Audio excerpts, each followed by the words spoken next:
That's my quick comment. नमस्कार, मैं हूँ Rakhi Jain. Let's my quick comment में आपका स्वागत है। आज हम बात करेंगे एक ऐसे मुद्दे की जो लाखों युवाओं के सपनों और मेहनत से जुड़ा है। जी हाँ, ये है भारत के राज्य लोक सेवा आयोग यानी पीएससी, जो सरकारी नौकरियों का रास्ता खोलते हैं। लेकिन हाल के सालों में इन आयोगों पर सवालों की बौछार हो रही है। पेपर लीक, भ्रष्टाचार, पक्षपात, ये विवाद सिर्फ खबरें नहीं, बल्कि उन युवाओं की उम्मीदों का सवाल है जो दिन रात मेहनत कर इन परीक्षाओं की तैयारी करते हैं। आज हम इन विवादों की गहराई में जाएंगे, उनकी जड़ें तलाशेंगे और समाधान की राह खोजेंगे। तो चलिए शुरू करते हैं। सबसे पहले थोड़ा समझते हैं कि पीएससी क्या है। भारत का संविधान धारा 315 के तहत हर राज्य में एक लोक सेवा आयोग की व्यवस्था करता है।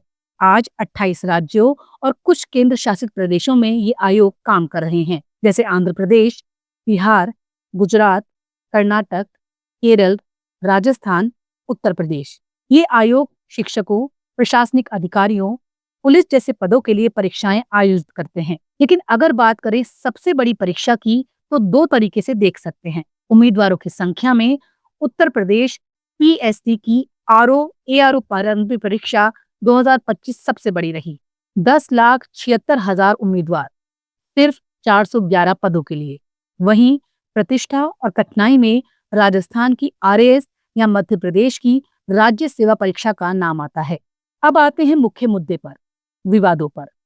हाल के वर्षों में, खासकर 2024-25 में पेपर लीक की घटनाएं बढ़ी हैं। एक रिपोर्ट के मुताबिक पिछले 7 साल में 70 से ज्यादा पेपर लीक हुए, जिनमें 1,70,00,000 अभ्यर्थी प्रभावित हुए।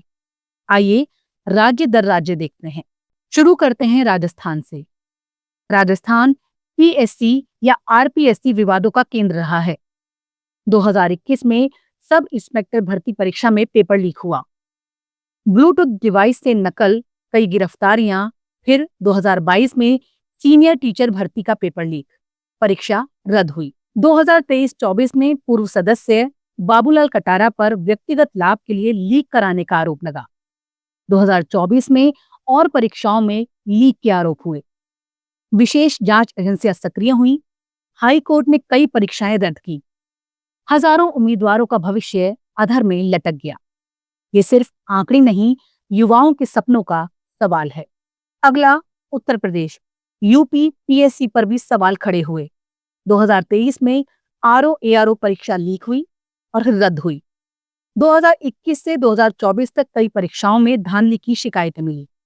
एसटीएफ ने जांच की, गिरफ्तारियां हुई। पुरानी परीक्षाओं में भ्रष्टाचार के आरोपों ने आयोग की साख को डगमगा दिया। लाखों युवा जो सालों की मेहनत के बाद परीक्षा देते हैं, उनका विश्वास टूट गया। तेलंगाना पीएससी पर 2023 में बड़ा झटका हुआ। पेपर लीक में ब्लूटूथ और चैट जीपीटी का इस्तेमाल। 9 लोग गिरफ्तार हुए, जिसमें आयोग का कर्मचारी भी शामिल है। 2024 में भर्ती परीक्षाएं बार बार रद्द हुई। ये तकनीकी धोखाधड़ी ने पूरे देश को हिला दिया। कैसे संभव है कि आधुनिक टूल से परीक्षा की सुरक्षा भेद ली जाए? अरुणाचल प्रदेश एपी पीएससी की 2022 की असिस्टेंट इंजीनियर सिविल परीक्षा लीक हुई। सीबीआई ने केस दर्ज किया। 2023 में आरोप पत्र और छात्र आंदोलन। पारदर्शिता की कमी ने आयोग को बदनाम किया। छत्तीसगढ़ पीएससी पर 2021 में भ्रष्टाचार और भाई भतीजावाद के आरोप लगे। सीबीआई जांच की मांग हुई। 2024 में सरकार ने पीएससी प्रणाली में सुधार की घोषणा की, लेकिन शिकायतें कम नहीं हुई और छात्रों में आक्रोश है। बिहार बीपीएससी भी पीछे नहीं है। 2023 में 70वीं संयुक्त प्रतियोगिता परीक्षा में लीक के आरोप लगे। 2024 में शिक्षक भर्ती का पेपर सोशल मीडिया पर वायरल हुआ। विपक्ष ने इसे राज्य प्रायोजित कहा। तेजस्वी यादव ने नीतीश कुमार पर सवाल उठाए। अदालतों ने कुछ मामलों में सबूत नाकाफी बताकर रद्द नहीं किया, लेकिन संदेह बरकरार है। केरल पीएससी की छवि अपेक्षाकृत साफ है। 2024 में एक परीक्षा में उत्तर कुंजी की जगह पेपर छप गया, रद्द हुई। 2025 में सदस्य नियुक्ति में भ्रष्टाचार की शिकायत हुई और जांच की मांग की गई, लेकिन अन्य राज्यों की तुलना में यहाँ पर समस्या कम गंभीर है। महाराष्ट्र एमपीएससी में 2024 की ग्रुप बी परीक्षा में लीक की साजिश हुई, गिरफ्तारियां हुई। 2025 में एसएससी बोर्ड की परीक्षाओं में अफवाहें फैली, जांच में झूठ साबित हुई, लेकिन शिकायतें लगातार बढ़ रही हैं। हरियाणा एचपीएससी की 2017 न्यायिक सेवा परीक्षा का लीक केस अभी कोर्ट में है। 2025 मार्च में 10वीं 12वीं बोर्ड की परीक्षाएं लीक हुई, पुलिस का निलंबन हुआ। जून में हिंदी असिस्टेंट प्रोफेसर परीक्षा रद्द हुई। तकनीकी खामियां और लीक ने युवाओं को निराश किया। गुजरात में जीएसएसएसबी और जीपीएसएसबी की 2021 हेड क्लर्क परीक्षा लीक हुई, 8 गिरफ्तार हुए और आखिर में परीक्षा रद्द हो गई। 2023 जनवरी में जूनियर क्लर्क 9.53 लाख लोग प्रभावित हुए। 2024 में सख्त कानून बना और दोषियों को आजीवन प्रतिबंध लगा। पुरानी तलाटी परीक्षा के केस अभी चल रहे हैं। कर्नाटक केपीएससी में 2021 एफडीए पेपर लीक हुआ, 46 लाख के साथ स्टेनोग्राफर पकड़ा गया। 2022 केपीटीसीएल जूनियर असिस्टेंट लीक हुई, पिता पुत्र गिरफ्तार हुए। 2023-24 में कानून बना, एसएसएलसी परीक्षाओं में टेलीग्राम व्हाट्सएप पर वायरल हुआ। 2025 गजेटेड प्रोफेशनल एग्जाम में आरोप लगा, लेकिन आयोग ने नकार दिया। ओडिशा ओपीएससी ओएसएससी में 2023 ओटीईटी लीक हुई, 7 लोग गिरफ्तार हुए और आखिर में परीक्षा रद्द हुई। 2024 जुडिशियल एग्जाम में मूल्यांकन की गलती हुई, हाईकोर्ट ने 1 लाख का जुर्माना लगाया। 2025 मार्च अप्रैल में एंथ्रोपोलॉजी पेपर गलत छपा, दोबारा मांग की गई। जुलाई में जेईई परीक्षा में लिफाफा पहले खुला हुआ मिला, लोगों ने बहिष्कार किया। अब झारखंड पीएससी जेपीएससी पर सबसे ज्यादा आरोप। पिछले 20 सालों में 16 परीक्षाओं की सीबीआई जांच की मांग की गई। सदस्यों और अध्यक्षों की गिरफ्तारी हुई, मेरिट लिस्टें रद्द हुई। ये आयोग विवादों का पर्याय बन गया। क्या कोई आयोग बेदाग है? दुर्भाग्य से ऐसा कोई नहीं। सभी पर कभी ना कभी शिकायतें आई, लेकिन केरल जैसे कुछ बेहतर प्रदर्शन कर रहे हैं। ये विवाद सिर्फ आंकड़े नहीं। 2024 में नीट, यूजीसी और नेट जैसे केंद्रीय लीक ने राज्य स्तर पर भी असर डाला। 70 लीक, 1,70,00,000 लोग प्रभावित, युवा सड़कों पर उतर आए और बिहार और राजस्थान में विरोध हुआ। ये विवाद सतह पर दिखने वाली खबरें नहीं, इनकी जड़ें बहुत गहरी हैं। आइए एक एक कर समझते हैं। पहला, सुरक्षा में कमी। पेपर तैयार करने से लेकर छपाई, स्टोरेज और बंटवारे तक हर कदम पर कमजोरियां। कई बार गोदामों से ही पेपर लीक हो जाते हैं।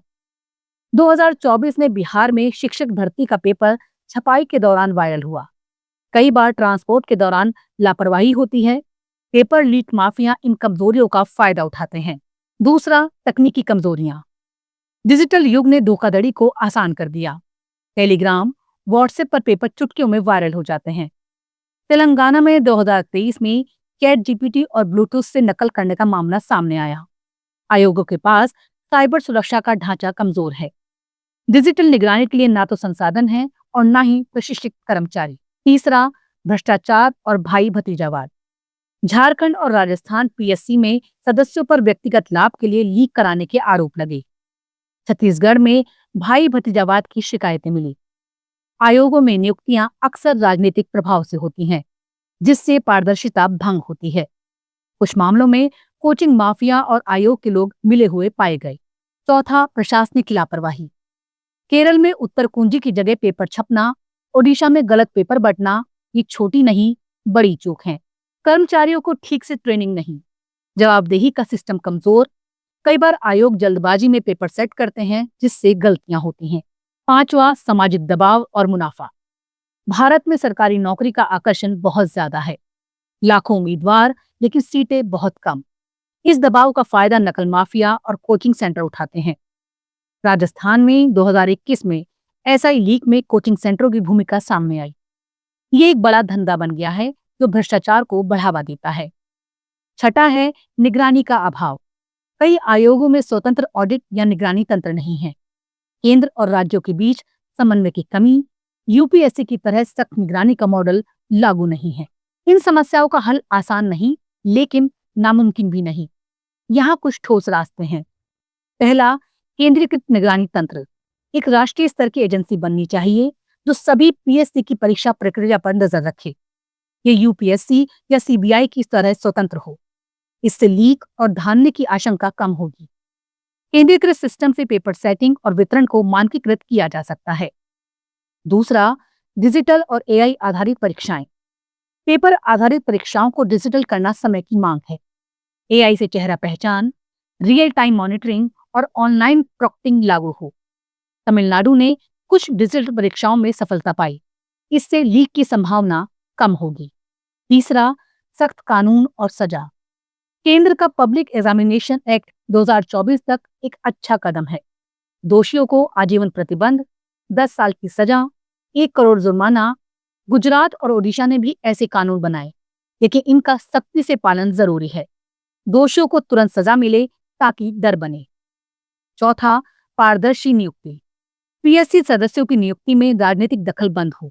योग्यता और ईमानदारी के आधार पर चयन हो और आरटीआई के तहत जानकारी सार्वजनिक। इससे भ्रष्टाचार और पक्षपात कम होगा। पांचवा, सुरक्षा प्रोटोकॉल। पेपर छपाई और वितरण में ब्लॉकचेन जैसी तकनीक। गोदामों में सीसीटीवी, जीपीएस ट्रैकिंग हो। हरियाणा ने 2025 में कुछ केंद्रों में ये शुरू किया। सभी राज्यों को इसे अपनाना चाहिए। छठा, जवाबदेही और ऑडिट।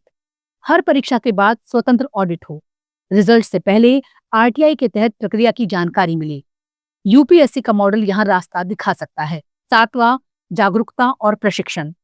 कर्मचारियों को साइबर सुरक्षा और नैतिकता की ट्रेनिंग दी जाए। उम्मीदवारों को नकल के खतरों और नैतिकता के बारे में जागरूक करें। स्कूल कॉलेजों में इसे पढ़ाई का हिस्सा बनाया जाए। आठवां, तेज कार्रवाई। लीक की शिकायत पर तुरंत जांच। बिहार में 2024 में एसटीएफ ने तेजी दिखाई, लेकिन सभी राज्यों में ऐसा नहीं। हर पीएससी में एक डेडिकेटेड सेल हो जो शिकायतों पर 24 घंटे में कार्रवाई शुरू करे।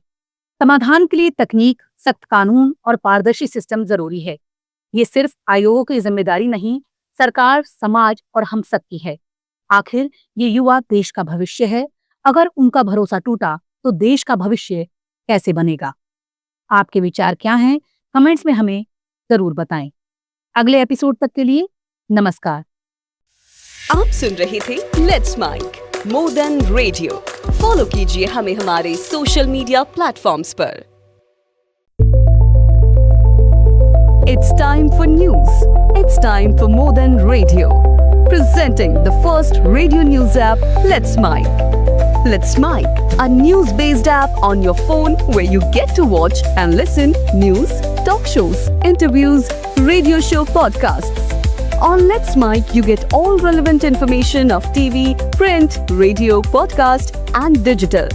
Let's Mic talks about every segment of life.